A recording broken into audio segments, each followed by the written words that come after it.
नमस्कार, curries and चटणीजमध्ये आपलं पुन्हा एकदा स्वागत आहे. उन्हाळा वाळवण स्पेशलमध्ये आज आपण जे मक्याचे पोहे असतात त्यांचा पापडाची रेसिपी बघणार आहोत. जे करायला अगदी सोपे, खायला खूपच खमंग लागतात आणि तुम्ही इथे बघू शकता आपले पापड किती छान फुलत आहेत ते. चला तर मग सुरू करूयात. सुरुवातीला आपण इथे 2 वाटी एवढं मक्याचे पोहे घेतलेले आहेत. ज्याचा आपण तळून चिवडा करतो ते पोहे आहेत. सो हे आपल्याला 2 वाटी एवढे घ्यायचे आहेत. आता हे पोहे आपल्याला एक दिवस मी उन्हात ठेवलं होतं. आता आपण हे व्यवस्थित ह्याचं पावडर तयार करून घ्यायचं आहे. इथे तुम्ही बघू शकताय आपल्याला ह्याचं ह्या प्रकारे पावडर तयार करून घ्यायचं आहे. खूप बारीक पावडर दळलं गेलं नाही तरी आपलं जे चिरोट्या रव्यासारखं टेक्स्चर आलं तरीही चालेल. आता हे जे आपण पीठ केलं आहे ते 1 वाटी एवढं झालेलं आहे. आता आपण जेवढं पीठ आहे तेवढंच आपल्याला पाणी घ्यायचं आहे. तर 1 वाटी पीठ आहे, सो 1 वाटी पाणी, अर्धा चमचा पापडखार घालतीये, पाव चमचा मीठ घालूयात. मिठाचं प्रमाण कमी जास्त करू शकतो. अर्धा चमचा जिरा आहे. आता आपण हे सगळं व्यवस्थित मिक्स करून घेऊयात जेणेकरून जे मीठ आणि पापडखार आहे ते छान विरघळायला हवं आणि पाण्याला उकळी यायला हवी. आता तुम्ही इथे बघू शकता पाण्याला उकळी येत आहे. तर आपण आता जे मक्याचं पीठ तयार करून घेतलं आहे ते आपण थोडं थोडं करून घालून घेऊयात आणि हे सगळं व्यवस्थित मिक्स करून घ्यायचं आहे. जर तुम्हाला पाणी थोडंसं कमी वाटलं तर थोडंसं पाणी आपण शिंपडू देखील शकतो. आता तुम्ही ते बघू शकता अगदी एकजीव झालेला आहे. आता आपण हे झाकण लावून बाजूला ठेवून देऊयात.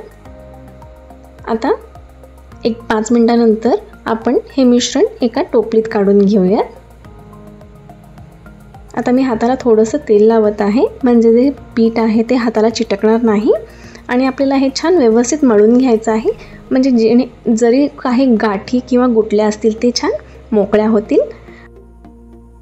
आता आपल्याला ह्याचे हव्या त्या साईजचे छोटे छोटे गोळे करून घ्यायचे आहेत. म्हणजे आपल्याला पापडांचा साईज जो हवा आहे त्या प्रकारे आपण ह्याचे गोळे करून घेऊयात.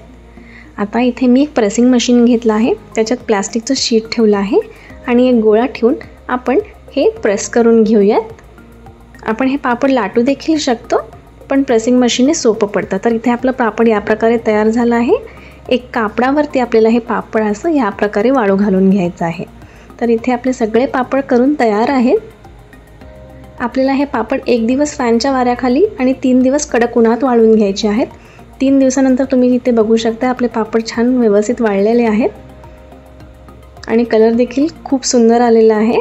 आपण ह्यात कुठलाही कलर घातलेला नाही आहे. आता इथे तुम्हाला एक पापड तळून दाखवते. तुम्ही इथे बघू शकताय किती छान फुलतात आपले पापड आणि हे एकदा नक्की ट्राय करा तुम्ही. हे खायला खूपच खमंग लागतात. आता तुम्हाला इथे मी पापडांचा साईज दाखवते. हे पहा आपले पापड अगदी दुप्पटपटीने फुलतात. इथे पापड एक तोडून दाखवते तुम्हाला. अगदी खुसखुशीत आणि कुरकुरीत होतात आणि अजिबात तेल धरत नाही. हे पहा. सो तुम्ही ही रेसिपी एकदा नक्की ट्राय करा आणि आम्हाला कमेंट्समध्ये जरूर कळवा. आवडल्यास लाईक करा आणि चॅनलला सबस्क्राईब करायला विसरू नका. धन्यवाद.